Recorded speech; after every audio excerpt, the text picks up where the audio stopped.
Hola, ¿qué tal? Muy buenos días para todos y para todas. Aquí estamos iniciando una nueva clase de nuestro curso de Introducción a Deleuze, Conceptos, Perceptos, Efectos, aquí en Cursa Virtual. Bueno, hoy es la clase número séptima, en la cual vamos a ver el pensamiento deleuziano sobre el cine y también sobre la literatura, pero vamos a acentuarnos más, voy a, digamos, como acentuar un poco más la cuestión cinematográfica. ¿Por qué? Porque yo considero que es fundamental entender bien cómo Deleuze piensa el cine y además creo que la literatura ya la fuimos viendo, de alguna manera fuimos tocando en diferentes clases la cuestión literaria, vamos a decir algo igual, pero quiero decir, quizá esta clase voy a dedicarla en un 80% a la reflexión cinematográfica, el resto a literatura, y si no, de última, en la última clase, la próxima, voy a decir bastante más sobre literatura. ¿Por qué? Porque sobre cine tenemos un montón de textos. Por supuesto que tenemos sus dos libros monumentales, que son La imagen movimiento y La imagen tiempo, 1983-1985, que nosotros hacemos cursos, hacemos seminarios de 8 clases solamente sobre estos dos libros, para que tenga una dimensión. O sea, lo que vamos a hacer acá, como siempre digo en todas las clases, es una presentación de la lógica general con la cual Deleuze piensa el cine y la literatura en este caso, pero no voy a entrar de ninguna manera a cada categoría que desarrollan estos textos porque es imposible que dé el tiempo. Entonces, vamos a primero entender por qué a Deleuze le interesa el cine, qué ve en el cine de importante y cuáles son algunas categorías fundamentales. Algunas categorías las vamos a mencionar, pero no todas, ni entrar en cada detalle específico, porque esto, por supuesto, es fundamental. Por otra parte, vamos a trabajar con crítica y clínica para la cuestión literaria, que probablemente lo use también la próxima clase, la última. Y además, material complementario, en este caso, como es ya muchísimo con lo que tenemos con la imagen movimiento y la imagen tiempo, en dos regímenes de locos hay algunos textos que son muy buenos disparadores, como siempre usamos, algunos prefacios, algunas entrevistas, así que voy a empezar precisamente leyendo un texto que salió el 3 de octubre de 1983, en Libération, el diario, unas declaraciones que le hizo Deleuze a Serge Tanet, que fue un crítico de cine muy importante, digamos, en ocasión de la publicación de La imagen movimiento, el primer tomo de sus estudios sobre cine. Y además, por supuesto, no me quiero olvidar, vamos a decir algo sobre el abecedario, sobre el abecedario de Deleuze, ¿no? Que en este caso yo seleccioné la palabra, la letra B de boisson, de bebida, y la L de littérature. Esto lo vamos a decir al final, porque me parece que va a ayudar también a entender por qué para Deleuze es importante esto. Bueno, vamos a la obra. Cine 1 estreno. Quiero empezar a leerles este fragmento que dice lo siguiente. Dice, creo que se debe a que el cine comporta muchas ideas. Lo que llamo ideas, bueno, esto viene a colación de una pregunta de Serge Tanet. Lo que llamo ideas son imágenes que dan que pensar. De un arte a otro, la naturaleza de las imágenes varía y es inseparable de las técnicas, colores y líneas en la pintura, por ejemplo Francis Bacon, sonidos en la música, descripciones verbales en la novela, imágenes movimiento en el cine. Y en cada caso los pensamientos son inseparables de las imágenes, son completamente inmanentes a ellas. No se trata de pensamientos abstractos que se realizarían indiferentemente en tal o cual imagen, sino de pensamientos concretos que no existen más que por esas imágenes y por medio de ellas. Captar las ideas cinematográficas es por tanto extraer pensamientos sin abstraerlos, en su relación interna con las imágenes movimiento. Por eso se escribe sobre el cine. Los grandes cineastas son pensadores. En este sentido, tanto como los pintores, los músicos, los novelistas o los filósofos. La filosofía no tiene privilegio alguno. Esta es una declaración de principios importante de Deleuze, en el sentido de, para él, un director de cine, como un pintor, como un novelista, un escritor, o un científico también, digamos, está en pie de igualdad de un filósofo. O sea, todos trabajan con ideas. La diferencia es el tipo de idea, ¿no? O sea, el tipo de idea desde el punto de vista formal. Un filósofo trabaja con conceptos, un artista trabaja con perceptos, o sea, un director de cine trabaja con perceptos, un músico trabaja con afectos y un científico trabaja con funciones. Esto lo vamos a ver en la última clase en qué es la filosofía, pero de alguna manera ya lo estamos marcando desde la primera clase. Son ideas que tienen diferentes configuraciones. En el caso del arte, el arte trabaja con perceptos, con paquetes de alguna manera formales de percepciones, formas de percibir particulares. Así como un filósofo tiene formas de conceptualizar particulares, un director de cine tiene una forma de percibir particular que se traduce en la imagen movimiento, un tipo de imagen que es la imagen guión movimiento. No es imagen en movimiento, es imagen guión movimiento. Lo mismo que imagen guión tiempo. Esto más adelante voy a explicar por qué es así.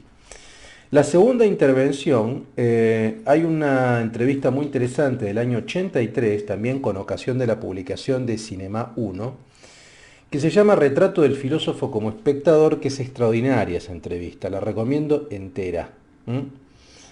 Dice Deleuze, página 197, dice, no creo que la filosofía sea una reflexión sobre algo diferente, pintura o cine.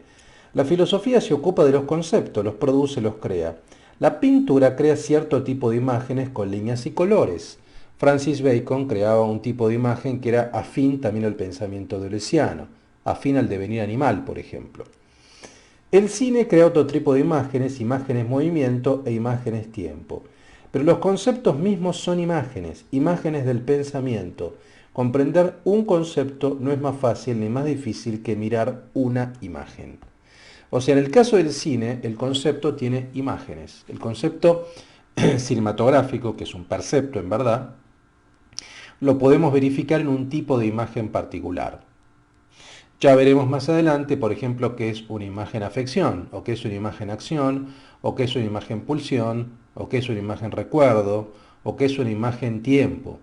Son diferentes conceptualizaciones perceptivas, diferentes perceptos configurados en imágenes, porque el cine piensa mediante imágenes. Los directores de cine piensan produciendo imágenes movimiento o imágenes tiempo. Así como un filósofo piensa, digamos, crea su pensamiento mediante conceptos. Pero están en pie de igualdad. La diferencia es que los materiales son diferentes. O sea, el material del concepto es meramente intelectual. O, entre comillas, meramente intelectual porque no hay pensamiento sin cuerpo. Entonces, de alguna manera un concepto también es un efecto de la sensibilidad y la percepción. ¿Se entiende?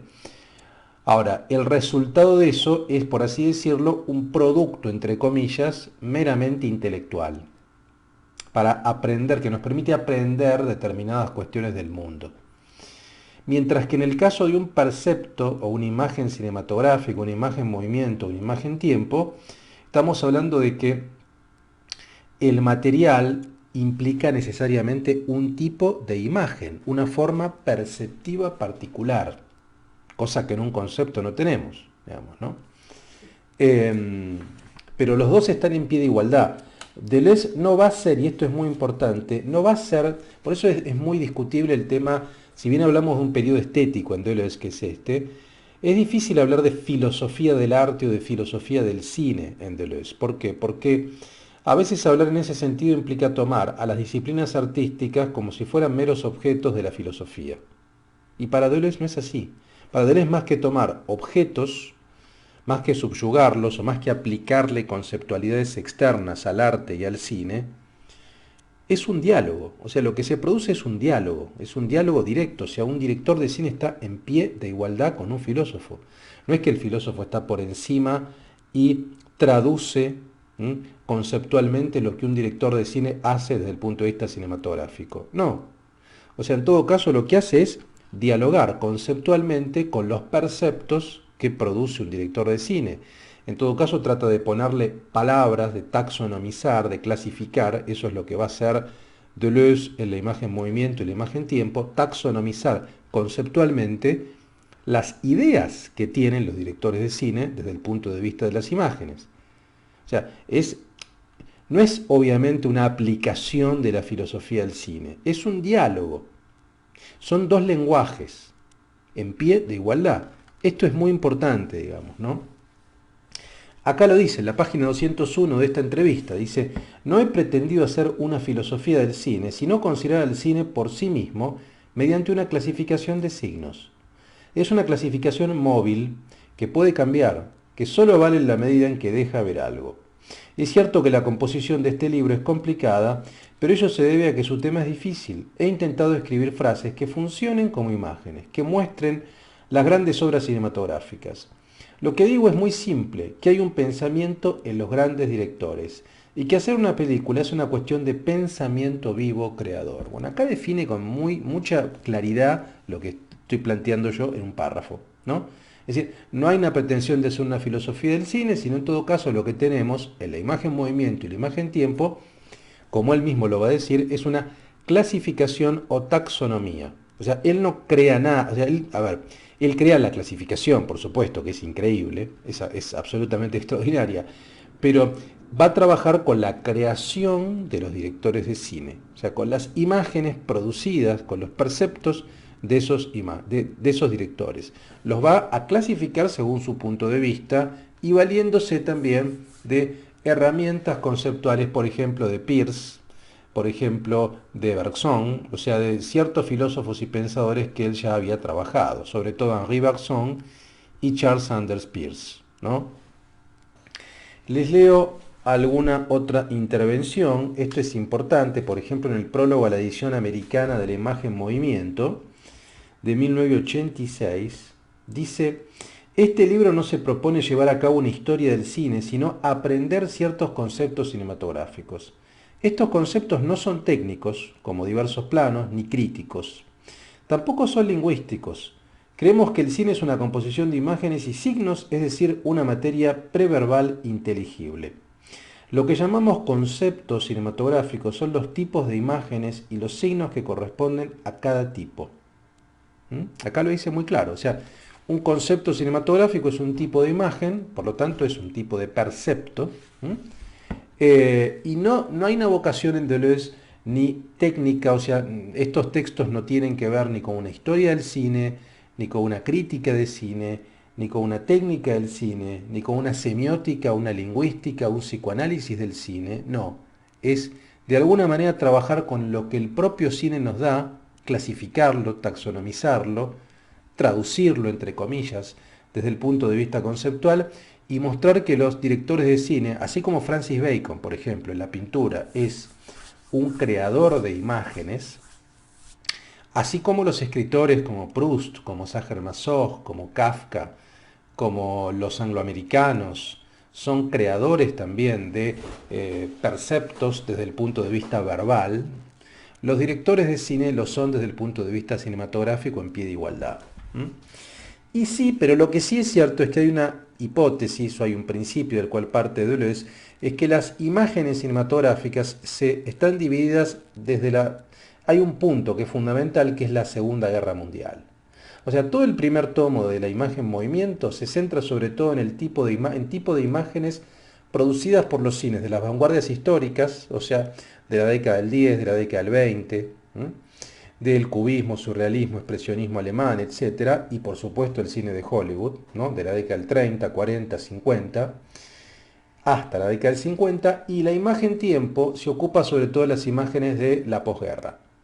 A partir del neorrealismo italiano, de fin de los 40, los 50, y luego la explosión de los nuevos cines, la Nouvelle Vague francesa, el nuevo cine alemán, el nuevo cine estadounidense, sobre todo en New York, hasta, pensemos que el libro se publicó en 1985, la imagen tiempo, hasta principios de los 80, ¿no? Entonces, sí hay una decisión, sí hay un tipo de imagen muy distinta, según Deleuze, que se produce en el cine luego de la Segunda Guerra Mundial, que ahora vamos a ver. Y acá lo dice, en la página 245 dice, puede que después de la guerra se haya formado e impuesto en el cine una imagen tiempo directa. Lo que no quiere decir que ya no haya movimiento, sino que igual que sucedió hace mucho tiempo en filosofía, se produce una inversión en la relación entre movimiento y tiempo. Ya no es el tiempo el que remite al movimiento, sino que son las anomalías del movimiento las que dependen del tiempo. Esta es la hipótesis que él tiene, por eso los libros se llaman así, digamos, ¿no? Él considera que en la primera mitad del siglo XX hay un cine que es un cine de imagen-movimiento. O sea, de alguna manera la preponderancia la va a tener, como dice acá, el movimiento, ¿no? O sea, el tiempo va a ser un efecto del movimiento. Mientras que luego de la Segunda Guerra Mundial tenemos al revés una inversión. La relación entre movimiento y tiempo se invierte. Por lo tanto, ya no es, dice, el tiempo lo que remite al movimiento, sino que son las anomalías del movimiento las que dependen del tiempo. O sea, tenemos una imagen tiempo directa. El movimiento queda de alguna manera corrido de la centralidad. Quizá ahora es abstracto, pero van a ver cuando demos ejemplos, va a quedar más claro. Les leo, aunque sea una última intervención, respecto de la imagen tiempo, en el prólogo a la edición americana de la imagen tiempo de 1988, en la página 317 de acá, de Dos regímenes de locos, de donde estoy sacando todo, dice: la imagen movimiento del cine considerado clásico dejó su lugar tras la guerra a una imagen tiempo directa. ¿Por qué la guerra como ruptura? ¿Por qué la posguerra en Europa hizo proliferar situaciones a las que ya no sabíamos cómo responder? Y unos espacios que no sabíamos cómo cualificar. Eran espacios cualesquiera, desiertos, que sin embargo estaban poblados almacenes abandonados, solares vacíos, ciudades en demolición o en reconstrucción. Y en esos espacios cualesquiera se agita una nueva estirpe de personajes algo mutantes. Y acá menciona por supuesto la trilogía de Rossellini, Europa 51, Stromboli, Alemania año cero. Es decir, lo que él está planteando es que luego de la Segunda Guerra Mundial aparece un nuevo tipo de imagen precisamente porque ha cambiado el mundo, porque ha cambiado la escenografía, porque ha cambiado el lugar donde circulamos, ¿no? Los movimientos de las personas. De hecho, ya no se trabaja con actores profesionales, sino con actores amateurs o con personas que viven ahí en esas ciudades. No se trabaja con decorados, sino con ciudades destruidas luego de los bombardeos. Es decir, aparece un nuevo tipo de imagen que es efecto precisamente de estos cambios sociales, políticos, económicos, bélicos, tecnológicos. Ese es un poco el parteaguas, digamos, que él va a usar para la imagen tiempo y la imagen, para la imagen movimiento y la imagen tiempo. Vamos a mi material de lectura, traté de sintetizar, es un material largo igual, pero bueno, necesito tomarme tiempo. La verdad, si dura un poco más de una hora esta clase, va a durar más de una hora. Probablemente, bueno, necesitamos que quede claro esto, porque yo diría que desde el punto de vista de, digamos, este periodo que llamamos estético, probablemente el cine sea lo más importante. O sea, porque si bien es cierto que Deleuze le dedica un tomo importantísimo a Bacon en pintura, la literatura es algo permanente, al cine le dedica, esto es, o sea, no hay ningún otro filósofo del siglo XX, por supuesto, digamos, que haya dedicado dos libros tan monumentales al cine. No existe otro. O sea, hay reflexiones, por ejemplo, de Sartre sobre el cine, de Foucault, de Zizek, los últimos años, pero no hay ningún filósofo que haya tomado al cine como una materia puramente filosófica. Entonces, esto implica una relevancia, ¿no? Bien, vamos a mi material. El cerebro es la unidad. De hecho, Deleuze dice, el cerebro es la pantalla. Así lo piensa Deleuze. El cine, para Deleuze, es el diseño de circuitos cerebrales de cada director. El cine es el cerebro de cada creador. Deleuze piensa que el cine es un mecanismo productor de conceptos, como dijimos recién. La función de la filosofía es crear conceptos. Por lo tanto, lo que veremos, crear conceptos cinematográficos, imágenes o perceptos, ¿no? Por lo tanto, lo que veremos aquí no es una estética cinematográfica propiamente dicha, ni la aplicación de categorías previas de la lingüística, la semiótica o el psicoanálisis al cine. Lo que veremos aquí, así lo define Deleuze, es una lógica cinematográfica. De allí, o sea, de esa lógica nuestro filósofo colocará conceptos que le son propios. Es una lógica o una taxonomía o una clasificación. Según Deleuze, lo que está presente en el cine no es la imagen cinematográfica, sino lo que representa. En este sentido existe una diferencia clara entre el cine clásico de 1900, desde la creación del cinematógrafo, digamos, con los hermanos Lumière y Georges Méliès, de 1900 a 1945 aproximadamente, respecto del cine moderno del 45 en adelante. El cine clásico se anclará, según nuestro filósofo, en situaciones sensorio-motoras puras, lo que él llama situación sensorio-motora. El cine moderno, por su parte, pondrá de manifiesto la situación sensorio-motora rota, o sea, hay una ruptura de la situación sensorio-motora. La imagen-movimiento, a partir del cine de posguerra, sobre todo con los nuevos cines europeos, se encuentra cuestionada. Para Deleuze será Alfred Hitchcock quien introduce por primera vez la imagen mental en el cine.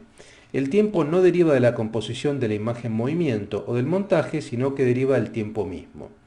El cine de Hitchcock hará de la pantalla el ojo.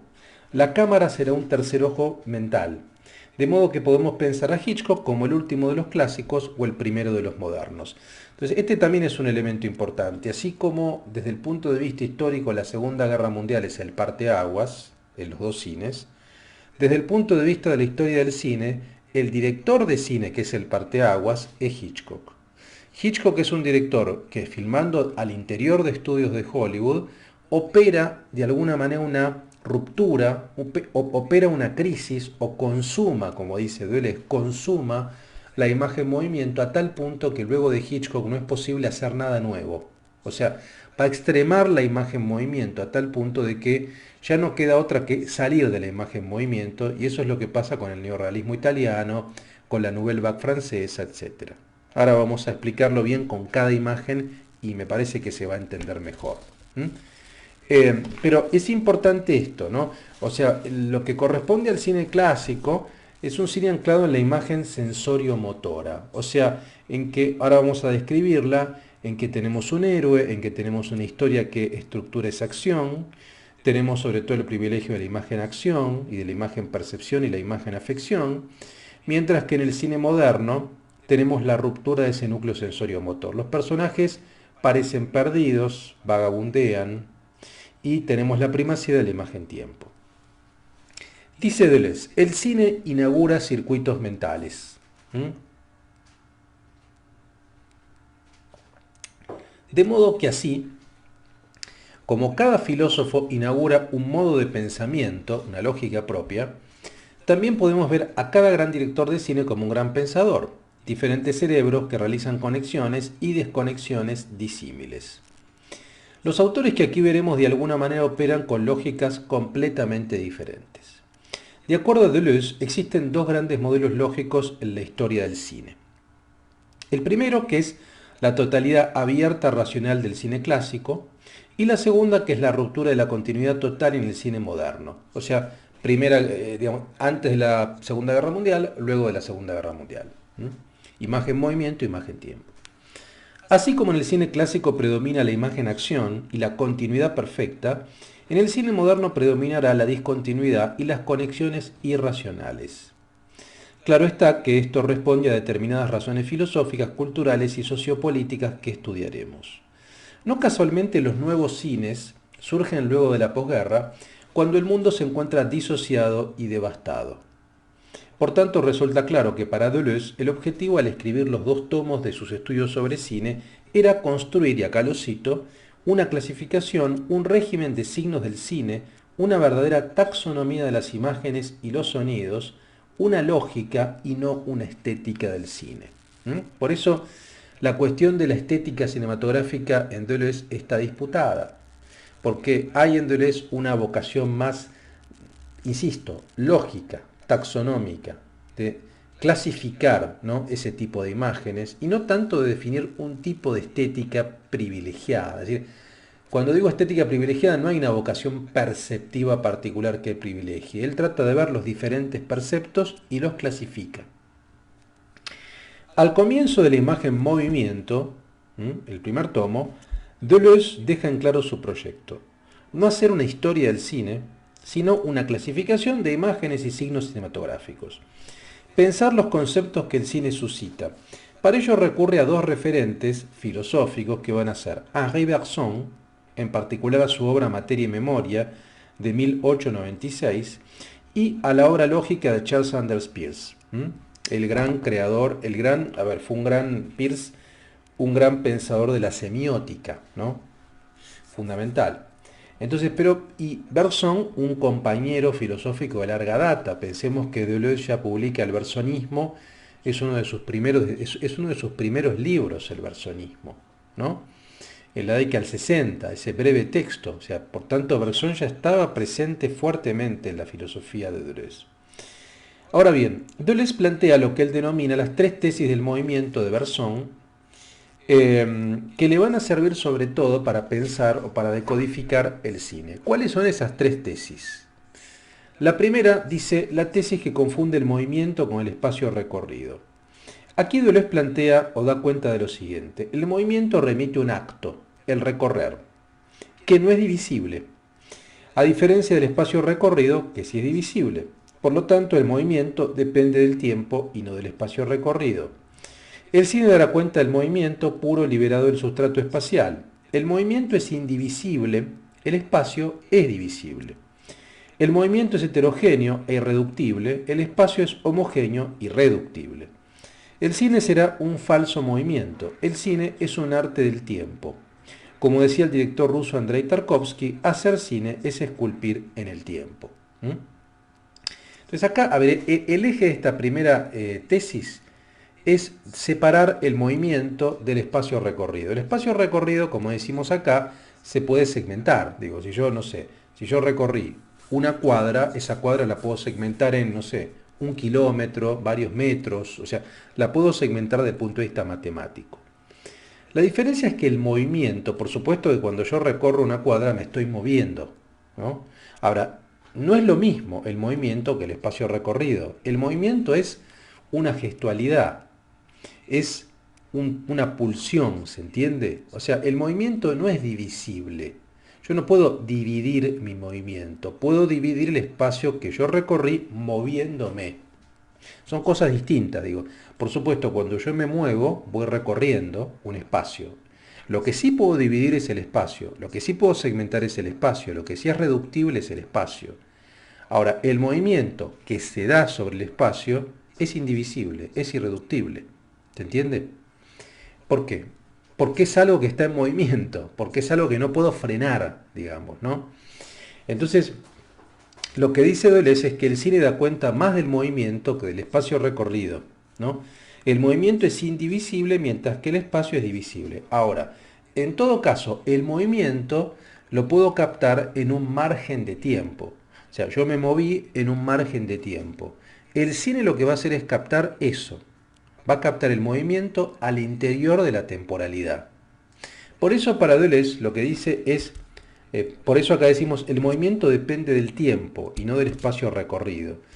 Por eso el cine es un arte de tiempo. El cine, por supuesto que uno ve imágenes, pero esas imágenes están temporalizadas. Uno ve imágenes, movimiento. Esas imágenes, movimiento, están segmentadas en un tiempo determinado.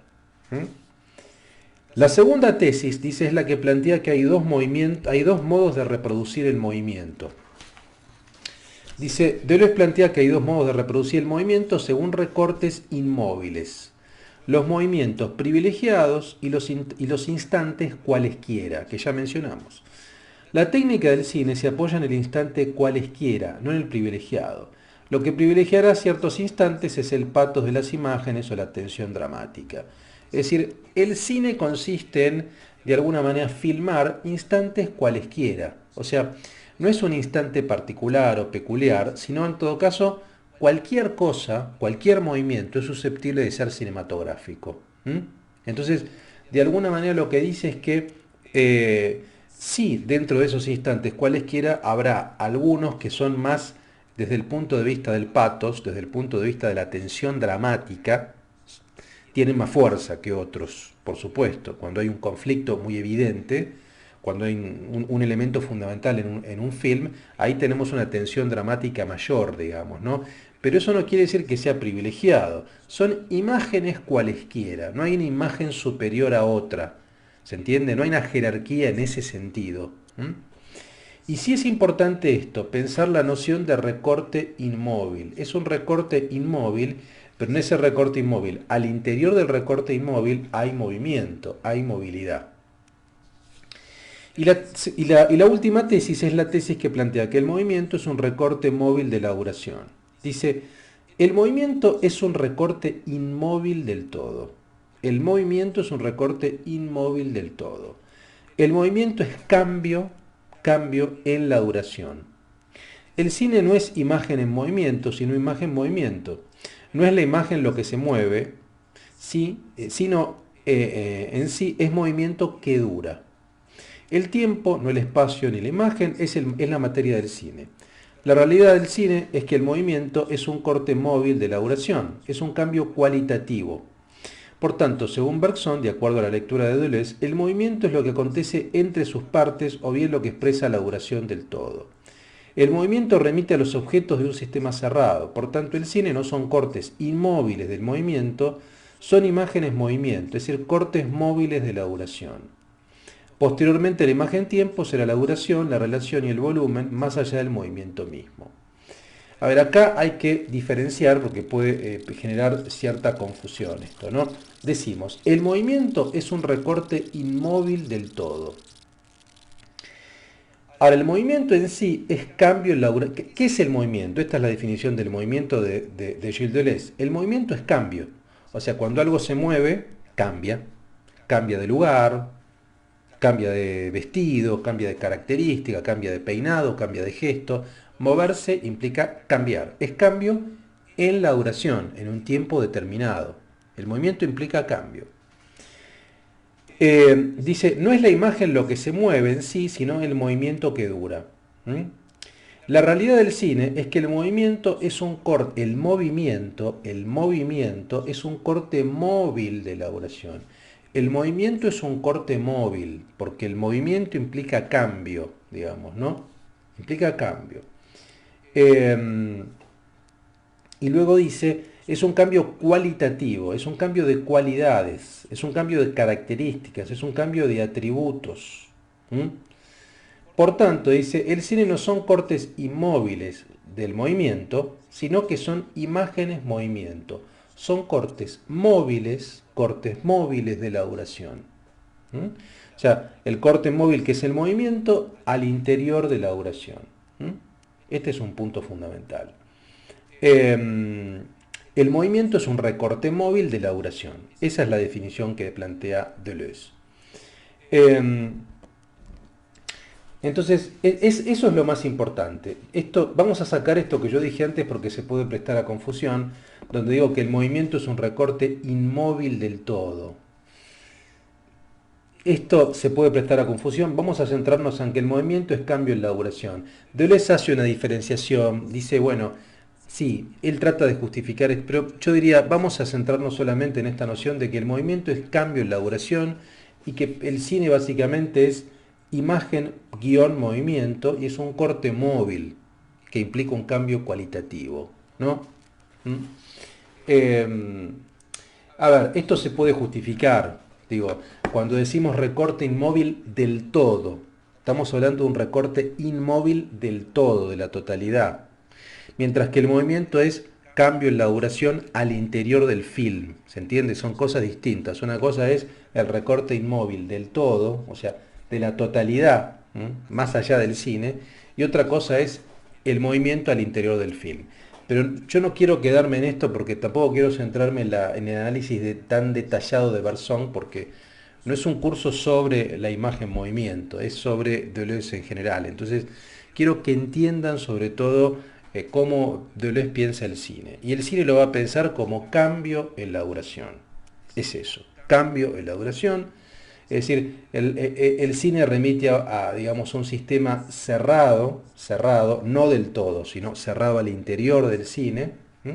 Por tanto, el cine no son cortes inmóviles del movimiento, sino son imágenes, movimiento, cortes móviles de la duración. Bien, punto. Ahora, a partir de allí, a partir de esta triple característica, Deleuze va a clasificar en los dos tomos, en la imagen-movimiento y la imagen-tiempo, diferentes categorías, diferentes taxonomías de las imágenes.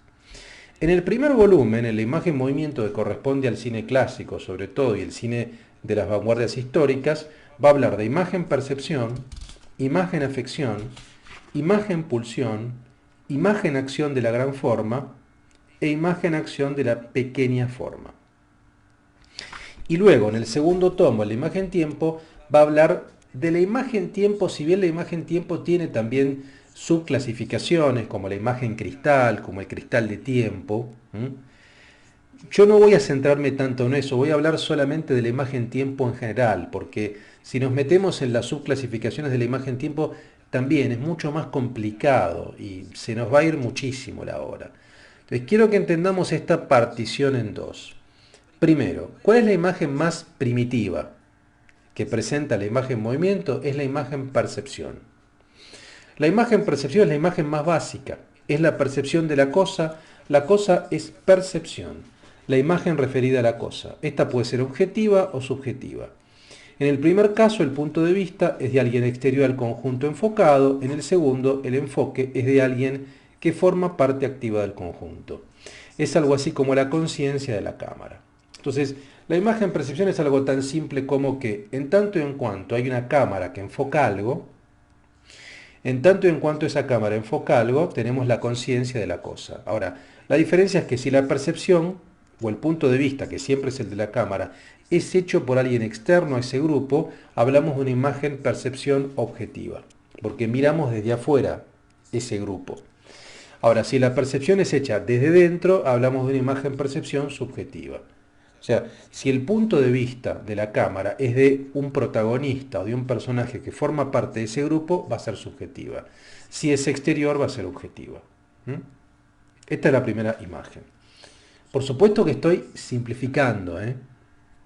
La imagen afección, que es la segunda, es la imagen del rostro y el primer plano. Para que tenga una idea, cuando hay un primer plano, eso es imagen afección. Aunque puede no serlo, porque también él habla de la imagen afección de las manos. Pero, digamos, para graficar de manera simple, la imagen afección es la imagen del primer y primerísimo primer plano hacia acá. La imagen afección es la imagen del afecto. El afecto, señala Deleuze, puede manifestarse en cualidad o potencia. En el primer caso es el nervio sensible, el contorno. En el segundo caso es la tendencia motriz o la rostridad. Lo que él llama rostridad. Recuerden que cuando hablamos de Francis Bacon, ya también él habla de rostro y de rostridad. Precisamente Bacon lo que hace es criticar o no pintar rostros, sino pintar cabezas. El rostro es lo que tiende a sensibilizar, a hacer rostros, a personificar, porque un rostro tiene características personales, y a dotar de afectividad.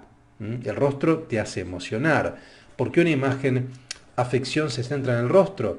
Porque supuestamente el espectador se identifica con ese afecto. O sea, cuando un director de cine quiere demostrar sensibilidad o quiere emocionarnos, la cámara se va a centrar sobre el rostro. Cuando un personaje llora y uno busca cierta empatía, seguramente uno va a llorar en tanto y en cuanto el primer plano sea más cerrado, porque hay mayor cercanía.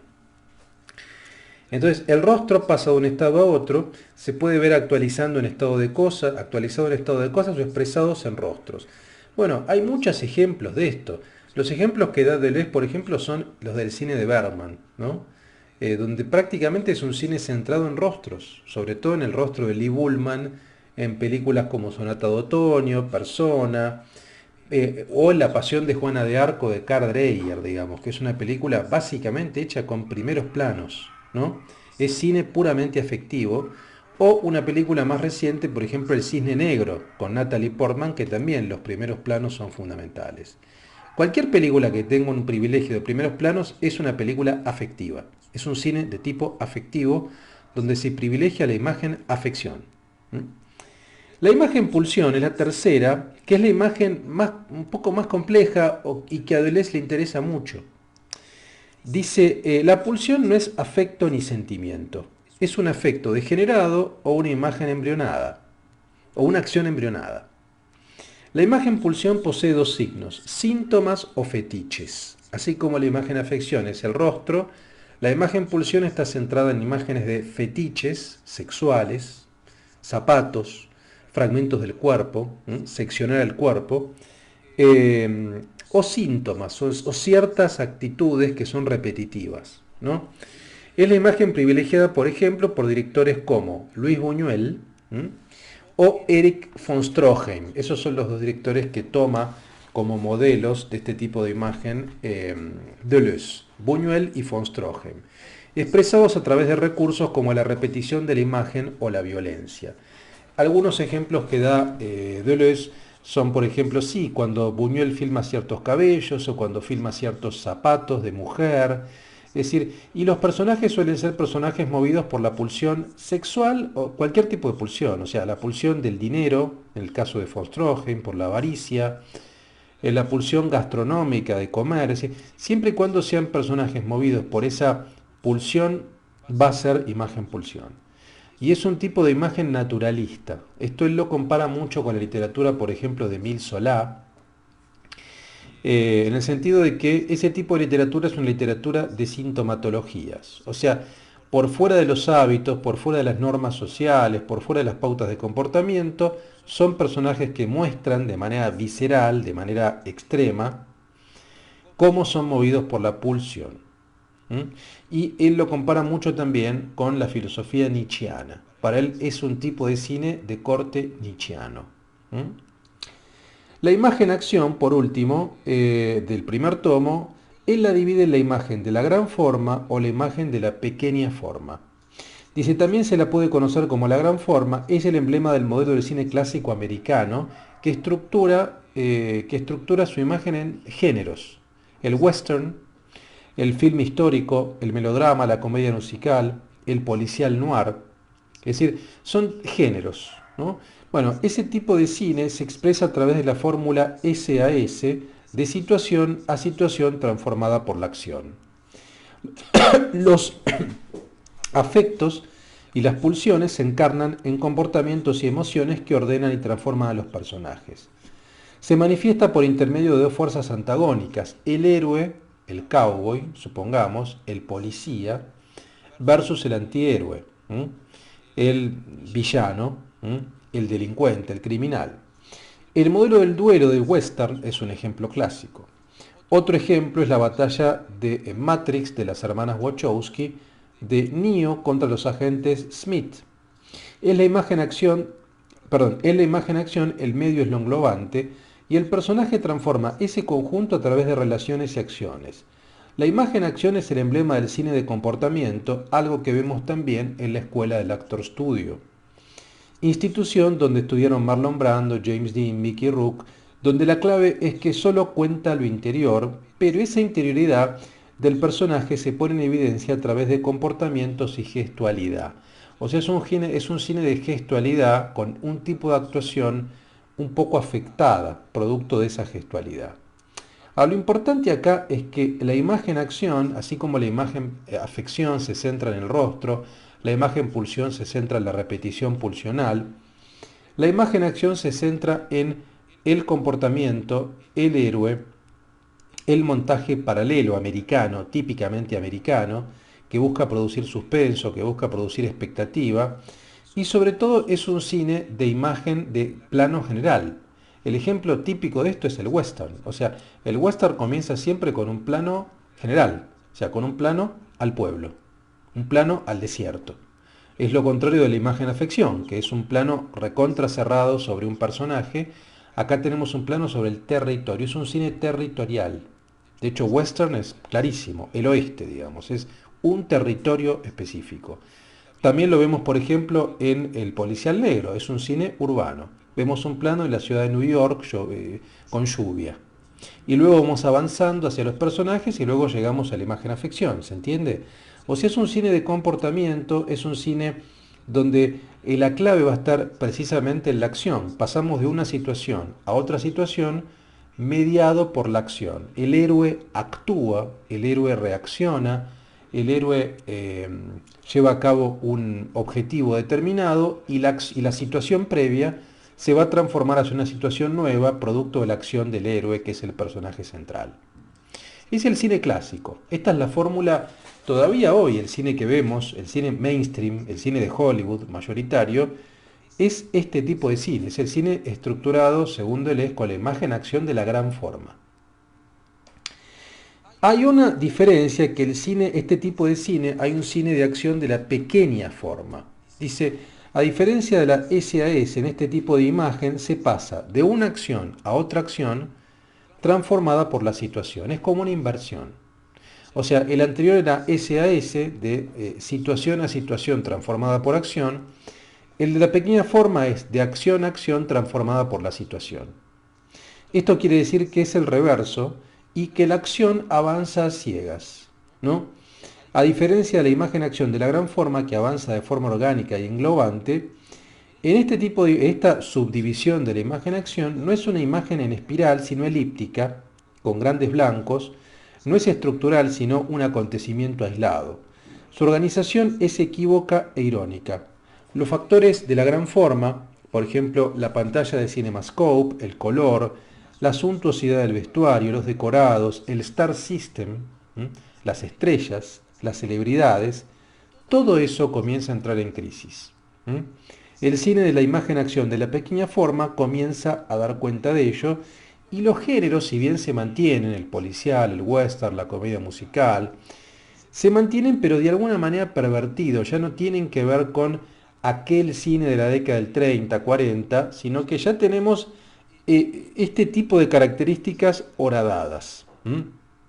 Porque además, insisto, esto es muy importante, el cine de la gran forma era un cine estructurado en torno a la estrella de Hollywood, era un cine muy artificial, de decorados, de grandes estudios, era un cine, insisto, con un sentido englobante, de grandes relatos.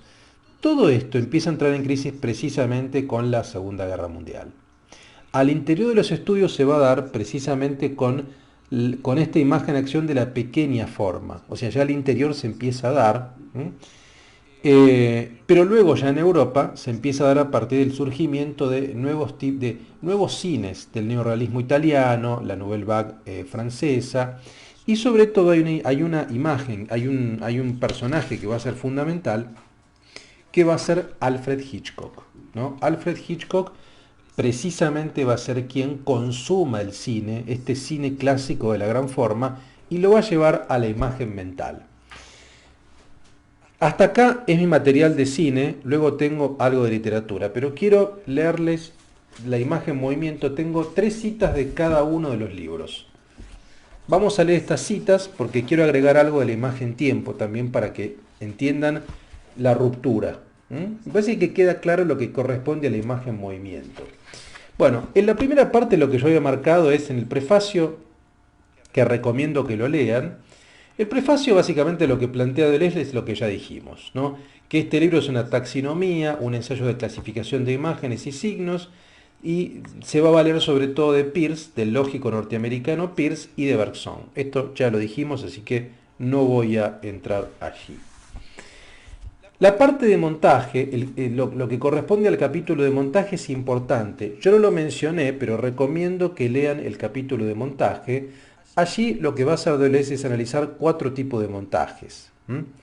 Lo que él llama el movimiento, y se los leo, ¿no? En la página 85 de alguna manera lo sintetiza. Dice, hemos examinado pues 4 tipos de montajes. En cada uno de las imágenes movimiento son objeto de composiciones muy diferentes. El montaje orgánico, activo, empírico o empirista del cine americano, que es el montaje que da cuenta del montaje paralelo, es decir, muestra 2 acciones paralelas y produce suspenso o tensión, pero también deja en evidencia diferencias sociales, raciales, económicas. El montaje dialéctico del cine soviético, orgánico, material, que es el cine sobre todo de Eisenstein. El cine al revés, es un cine dialéctico, donde si bien a veces hay exposiciones paralelas, que son propias del cine norteamericano de Griffith, por ejemplo, hay una síntesis mediante una imagen, que es lo que hace Eisenstein, ¿no? Es un cine hegeliano, dialéctico, marxista. El montaje cuantitativo psíquico de la escuela francesa y su ruptura con lo orgánico, y el montaje intensivo espiritual del expresionismo alemán, que anuda una vida no orgánica a una vida no psicológica. Y luego él da cuenta de otros dos montajes que son propios del cine francés y del cine alemán de la década del 20, que también son cines atravesados por las vanguardias históricas, el cine alemán, por ejemplo, de Murnau, de Robert Wiene, de películas como Murnau, como El gabinete del doctor Caligari, donde ahí la clave va a ser la luz, la sombra, mientras que en el cine francés, también clásico, por ejemplo, películas como La rueda de Abel Gance o Napoleón, que también es un cine experimental, o los films de L'Herbier, digamos, son películas, como dice acá, es un tipo de montaje cuantitativo psíquico y muy mecanicista, medio cartesiano. Es un tipo de cine que no se hace más, por supuesto, pero bueno, lo que da cuenta de él son de cuatro formas de montar las imágenes que implican cuatro formas de pensar en el cine clásico. ¿Mm? Una forma de pensar más liberal norteamericana, una forma de pensar marxista soviética, una forma de pensar cartesiana francesa y una forma de pensar romántica alemana. Y eso se verifica en cuatro tipos de montajes y cuatro tipos de imágenes, movimiento. En este caso solo movimiento. Ahora bien, lo de Hitchcock. Lo de Hitchcock, que es importante, en el último capítulo, que es la crisis de la imagen-acción, hay una imagen más, además de estas imágenes que yo les dije: percepción, afección, pulsión, acción de la gran forma y acción de la pequeña forma, que es la imagen mental. En la página 285 dice: Hitchcock inventa la imagen mental o la imagen-relación y la utiliza para clausurar el conjunto de imágenes-acción y también las imágenes percepción y afección. La imagen mental no solo enmarca a las otras, sino que penetrándolas las transforma. Ello nos permitiría decir que Hitchcock consuma todo el cine, llevando la imagen en movimiento hasta su límite, incluyendo al espectador en la película y a la película en la imagen mental. Hitchcock consuma el cine. Sin embargo, algunos de los más bellos films de Hitchcock dejan de asomar el presentimiento de una cuestión importante. Y menciona, por ejemplo, una película central como Vértigo. A ver, lo que quiere decir Deleuze con esto es que Hitchcock, de alguna manera, lo que va a hacer es, con sus procedimientos cinematográficos, introducir al espectador como un protagonista de la película. Es decir, el protagonista sabe más que los personajes. Por ejemplo, Hitchcock nos muestra con una película que hay una bomba, con una toma, que hay una bomba abajo de la mesa. Uno como espectador lo sabe y está esperando que explote, pero los personajes no lo saben. Eso es la imagen mental, por ejemplo, ¿no? Eso es la imagen mental. Es consumar al máximo, consumar al máximo todos los recursos de la imagen movimiento, incluir al espectador. Ahora, lo que no va a hacer es dar el paso que da la imagen tiempo. La imagen tiempo, vean lo que dice ya la imagen tiempo, en la página 13, dice: es un cine de vidente y no un cine de acción. Lo que define al neorrealismo italiano, o a la Nouvelle Vague, o al nuevo cine alemán, es este ascenso de situaciones puramente ópticas y sonoras, fundamentalmente distintas de las imágenes sensorio-motrices de la imagen-acción del antiguo realismo. O sea, Hitchcock, si bien llegó a la imagen mental, produjo un cine de relación, donde el espectador fue parte activa fundamental. Todavía su cine era un cine de estudios, era un cine de estrellas, era un cine de historias, no era un cine de vidente, no eran situaciones puramente ópticas y sonoras, como en películas neorrealistas o en el cine de Godard o en el cine de Antonioni, donde realmente, si uno ve, son películas donde efectivamente pasamos una situación puramente óptica a otra. Es decir, no hay conflictos evidentes, a esto me refiero, ¿no? No hay estudios, no hay conflictos. Es un cine de vidente y no de acción. En Hitchcock eso no pasa. Hitchcock extrema la imagen acción, pero no la rompe. Bueno, la imagen tiempo implica la ruptura total de todas las categorías que yo mencioné antes. De la percepción, la afección, la acción, la pulsión, no. Es un cine puramente óptico y sonoro. Vean lo que dice acá en la página 63, dice, de la imagen tiempo, dice: ahora bien, ya desde las primeras manifestaciones, otra cosa está pasando en el cine llamado moderno. No una cosa más bella, profunda o verdadera, sino diferente. El esquema sensorio-motor ya no se ejerce, pero tampoco se lo rebasa ni supera. Se rompe por dentro. Quiere decir que las percepciones y acciones ya no se encadenan y los espacios ya no se coordinan ni se llenan. Los personajes apresados en situaciones ópticas y sonoras puras se ven condenados a la errancia o el vagabundeo, lo cual es cierto. Es un cine de vagabundeo. Los personajes de las películas de Godard, por ejemplo Sin Aliento, o en las películas de Antonioni, por ejemplo La Noche o La Aventura, solamente están vagando por las ciudades o por los departamentos sin un objetivo claro. Están perdidos. Son puros videntes, que ya no existen más que en el intervalo del movimiento y que tampoco tienen el consuelo de lo sublime, que les permitiría volver a unirse a la materia o conquistar el espíritu. El movimiento ya no es únicamente aberrante, sino que ahora la aberración vale por sí misma y señala al tiempo como su causa directa. Por eso es imagen-tiempo, que no depende de una historia. Bueno, vamos 55 minutos. No dije nada de literatura, pero sabía que esto iba a pasar porque el cine en Deleuze es muy importante. Así que lo de literatura lo voy a dejar todo para la última clase, que de todas maneras vamos a ver solamente qué es la filosofía y voy a dedicarme a la cuestión literaria, porque de hecho en qué es la filosofía también habla de escritores, Deleuze. Así que crítica y clínica y qué es la filosofía los dejo para la octava clase. Bueno, acá tenía marcado un par de cosas más en la imagen-tiempo, pero me parece que es abrir como demasiadas ventanas que no puedo desarrollar porque esto es una introducción. Entonces, a ver, tratando de alguna manera cerrar lo que yo les decía, podemos pensarlo de la siguiente manera. El cine para Deleuze es una máquina de producción conceptual, perceptual, de imágenes, que claramente tiene una división histórica, la primera mitad del siglo XX, la segunda mitad del siglo XX, imágenes movimiento, imágenes tiempo. Los directores de cine producen diferentes tipos de imágenes que pueden ser percepción, afección, acción, pulsión o tiempo. Y es importante básicamente porque en el cine pensamos la temporalidad, el movimiento y la temporalidad. Y estos conceptos siempre fueron importantes para Deleuze. Pensemos que ya en lógica del sentido, cuando él habla de el cronos y aion, o sea, el tiempo sucesivo y el tiempo y otro tipo de tiempo que es el aion, que implica diferentes dinámicas de tiempo subsumidas unas y otras, embrionadas.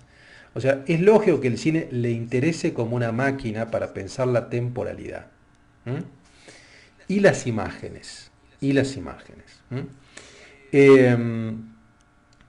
Yo tenía también marcado acá, respecto del abecedario, la letra B de Guasón y la letra L de literatura, ¿no? Pero como literatura lo vamos a ver la próxima clase, lo voy a dejar para la próxima clase.